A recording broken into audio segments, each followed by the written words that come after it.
Live from New York City, it's the Wendy Williams Show. Today, the topics are hot and Wendy's on fire. Get ready to break it down. And exciting casting news for the new season of Empire. Us Weekly brings the inside scoop on the big names joining the mega hit series. Plus, from The Sopranos and Rizzoli and Isles, actress Lorraine Bracco offers her advice on looking and feeling sexy at any age. Now, here's Wendy!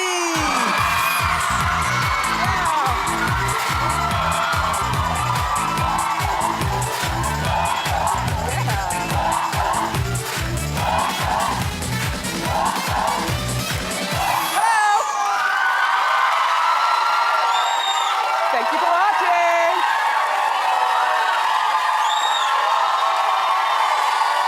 Say hello to my partners in crime, my studio audience. I love you. Terrific today. Let's get started. It's time for Hot Topics.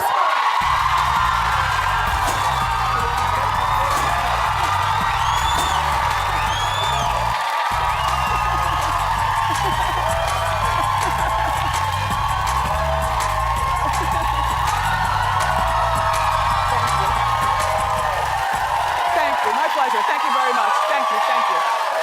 Thank you so much. Thank you. No. Thank you. You're too kind. Thank you. People at home are getting pissed. People at home get pissed when you guys do that. I love it, and we love it in here because we know that the jewel box is different from the inside than just watching it on TV, right? But people at home get upset with that because they just want me to get started in the stories, and you feel as though you're left out because you're not here, don't you? The tickets are free. We're doing live shows all the way to the end of July. So come on by and join in on the movement. So, I'm sure none of us take our health for granted. I was so stunned yesterday when I received a telephone call before actually seeing it on the news that good friend to the show, Sandra Lee, was diagnosed with breast cancer. Now, what I love about Sandra Lee, first of all, she's been a friend to our show since our first season. She is the long girlfriend of New York State Governor Mario Cuomo.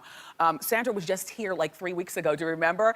And we were making drinks and eating cupcakes and laughing. I love when she comes by. Little did I know at the time that she was here, she was diagnosed back in March when she went for her mammogram back in March, and she, I guess, was sitting and waiting. Anyway, she put on a really happy face being here.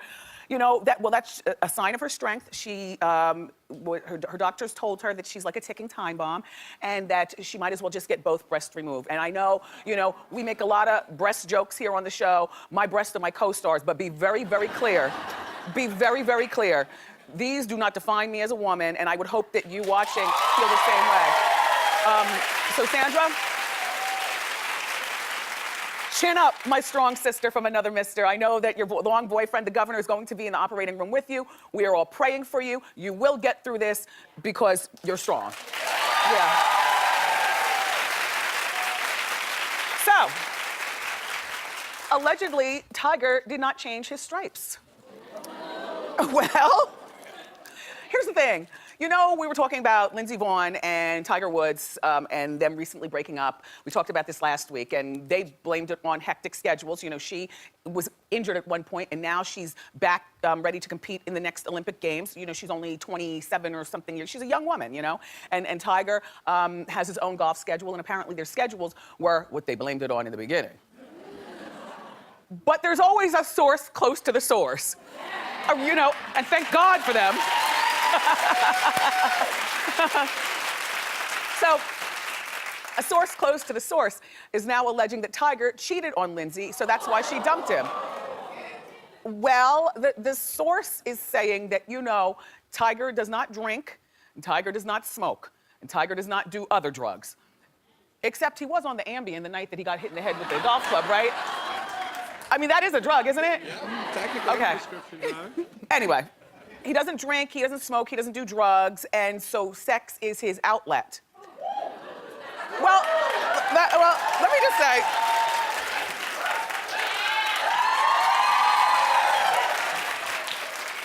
I think that was a man, Suzanne?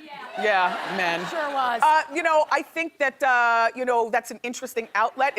Surely it's not uncommon. But my thought is, and I've said this to you before, and you can throw tomatoes if you want, other than having an alcohol problem, which is why you don't drink, I'm always suspicious of people who've never had a drink. Or, at the very least, I mean, I'm not judging you if you don't smoke weed. Plenty of people don't smoke weed. Plenty of people have smoked weed in the past. They don't smoke now. But the point is that if you've never done nothing, I'm suspicious. And you know what? And this is why.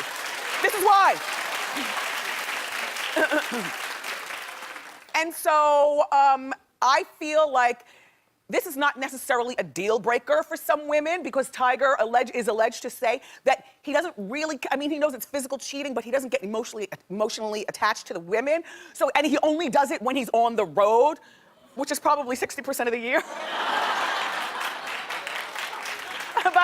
But there are some women who would deal with this. If he's not drinking, he's a responsible father when he's around, and it's only when he's on the road and he's not falling in love. Maybe Lindsay apparently wasn't the one. You know what, though? I tell you about this Tiger Woods. My total feeling about him is that I feel sorry for him. And this is the reason why. Don't get used to me, by the way, feeling sorry for people. It's still Wendy. But I feel sorry for Tiger. I feel like Tiger is experiencing arrested development. When we were in 8th grade, we were up to things. By the time we were freshmen in high school, we were up to more things. By the time we were freshmen in college, we were up to almost everything. Everything, right? And then, through our 20s, we continue to score A's at being up to things, right? And I feel like when I said to things, I'm talking about you, whatever your thing was back then, that's what you were up to. The kinds of things that you can't be up to once you have children and once you get married and once you establish yourself as a real adult, But we've got stories. The problem with Tiger is that Tiger's got no stories. And everybody, I feel as though everybody, to be a well-rounded adult, you have had to experience some wild life when you were younger. These are the kind of stories that will make our grandchildren say, "Really, Grandma?" I'll be like, "Really, girl?" Anyway, so I feel sorry for Tiger, but this is a win-win relationship. I'm gonna tell you why. Because we get to know a little bit more about Tiger to the point where I no longer look at him as a scoundrel. I feel sorry for him. I do. So my opinion on him is bent back to, aw. And as far as Lindsay, no disrespect, girl, I didn't know who you were until you got with him. I always tell you, I don't follow sports unless sports meets at the intersection of hot topics. Now all of a sudden there's something to talk about. And my thing is that once you get in on the hot topics game, you're in because we beat a dead horse. Like even though she's not with him anymore, we will follow who she dates next. So Lindsay, welcome to the club.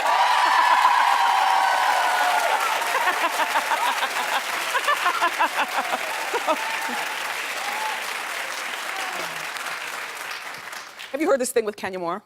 Yeah. From Atlanta? This is the most pathetic story ever. This is the kind of story, Kenya, that needs to get you kicked off Housewives. And this is the kind of story that absolutely, nail in your credibility coffin. Now, Kenya, I love you, but I'm also a straight shooter. Pow, pow. And today is no different. All right, let me explain what happened. Okay. Kenya went on Patti Stanger's Millionaire Matchmaker, of which I don't watch Housewives anymore, so I have no idea what's going on with the different franchises and stuff, but I do love my Millionaire Matchmaker. So, now, Kenya went on Millionaire Matchmaker. You go on there, Patti Stanger sets you up with a millionaire. If it's a match, maybe you get married one day. The man that she ended up dating happens to be him. Now, if you'll remember, about 2 months ago, Kenya was here. And I asked her, is she seeing anybody? And she said yes. And she was very coy with the camera, but what she whispered to me when I said, we'll be right back. And you know how I whisper to my friends, on the couch and stuff? So we whispered and I said, okay, what's the skinny on him? I said, is he black? She said, yes. I said, what does he do? And she told me, he's in real estate and that he's a Princeton graduate. I was like, jackpot! What?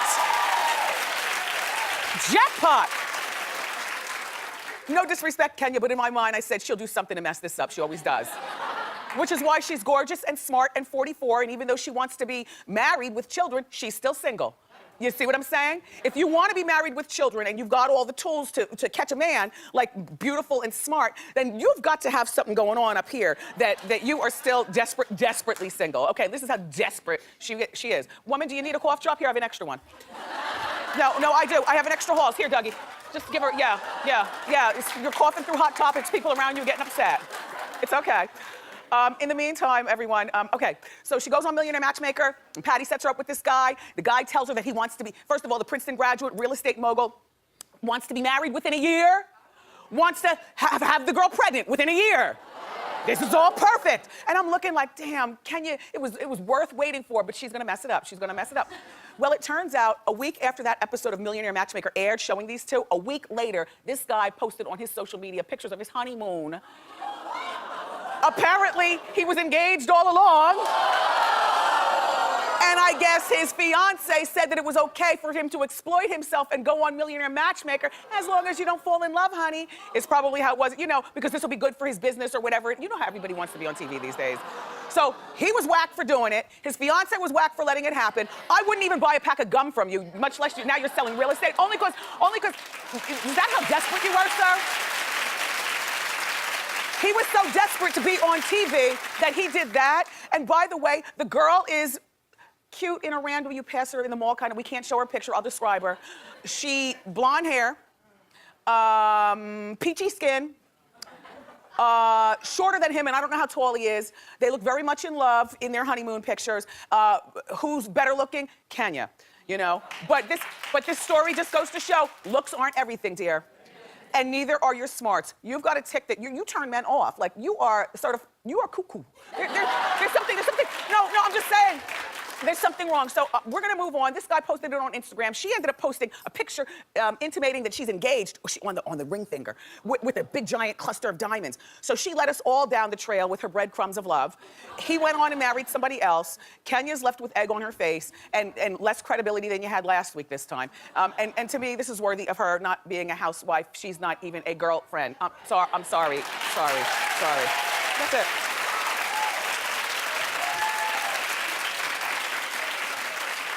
So, I love talking about Prince Harry because I've got a little crush on him. Like he's my kind of guy. He's like 6'1". Ginger's never did it for me, but I don't have a type. This Ginger does it for me. Like he does it for me. He's nice and tall, but he's filled out. He's not long and lanky. Like he's got body. He's wild. We saw him skinny dipping in Vegas in the pool. Do you remember Hot Topics? We showed you that. He, not that underage drinking is right, but he likes to have a good time. He's liked it since he was underage and participating. Only thing that bothers me about Harry is that the verdict is still out on whether he throws the N-word around. Because that turns me off immediately. But he is the same prince who walked around in a Nazi costume, so I'm assuming that he might. In other words, I used to be attracted to Harry. Now he doesn't do it for me anymore on the count of that. But I will say, apparently, socially speaking, he's changed his ways. You know, he was a hard-partying prince, and now he wishes that he was married with children. And I think that this is good for him because, you know, sometimes, especially if you're a royal, sometimes when you see people around you get married and have kids and you're the only one out there, and yeah, you're fist bumping and dating all kinds of girls, but all of a sudden, when your friends aren't about that life, you really sort of feel like there's a combination of peer pressure and it's time for me to do something. So he's been dating this long-time girlfriend on and off. Her name is Cressida. Cressida? Cressida. It's a novel. Anyway, this is Cressida, and Cressida and Harry showed up after Kate gave birth to the new Princess Charlotte. And even, I was reading in my OK magazine that even Kate and William were secretly, while cuckooing with the baby, looking at Harry and Cressida playing with little George over there, you know, on the floor, and saying, God, they are so perfect together. They really just need to do it. So, listen, if he doesn't get married, he doesn't marry. Look, he's fifth in line for the throne. So look, no, because there's Charles, and now there's William, and after William, there's George, and after George, there's Charlotte, because, you know, now a woman can be king. So then there's Charlotte. Yeah. And you know, one of my new favorite scripted shows on TV, The Royals on E. And, you know, like on the Royals, the prince's brother is wildly single, wildly pathetic. Like all he does is drink and pop pills and get serviced by the maids. Which is not hot. At a certain point in your life, it just looks desperate and pathetic. So we'll be watching Harry. What do you think about, by the way, Harry looks just like his dad.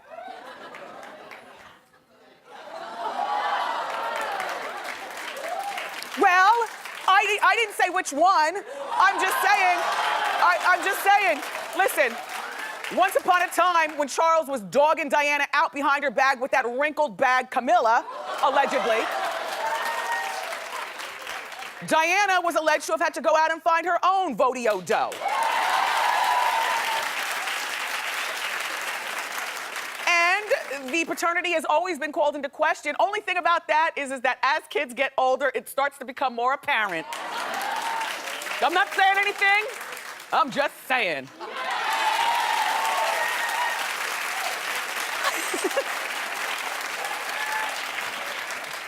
Jessica Alba, she went from being an actress, of which I can't remember her acting in anything except for that superhero movie. What else has she acted in?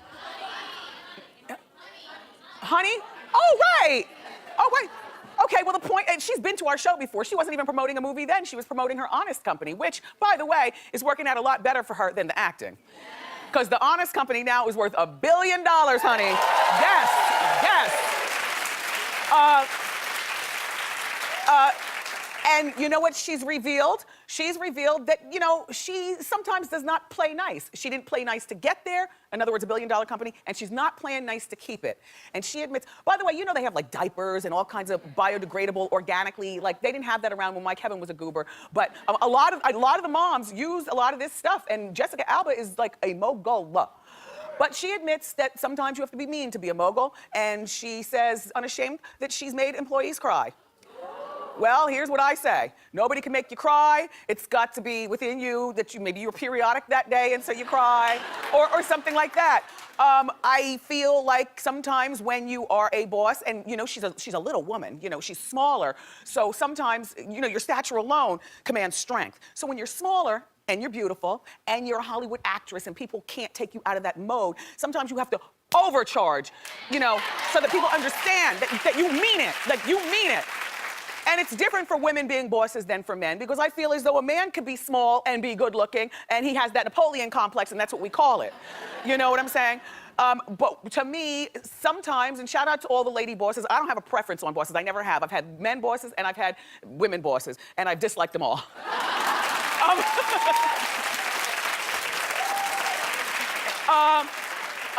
But I will say that sometimes for you little ladies who, you know, have big jobs, I get where sometimes you have to be a little bit more witchy and go right there to the door of making people cry, because otherwise nobody takes you seriously. They just want to pick you up and throw you out the window or something, you know? So Jessica Alba, how you doing? And run that company, girl. Make them cry.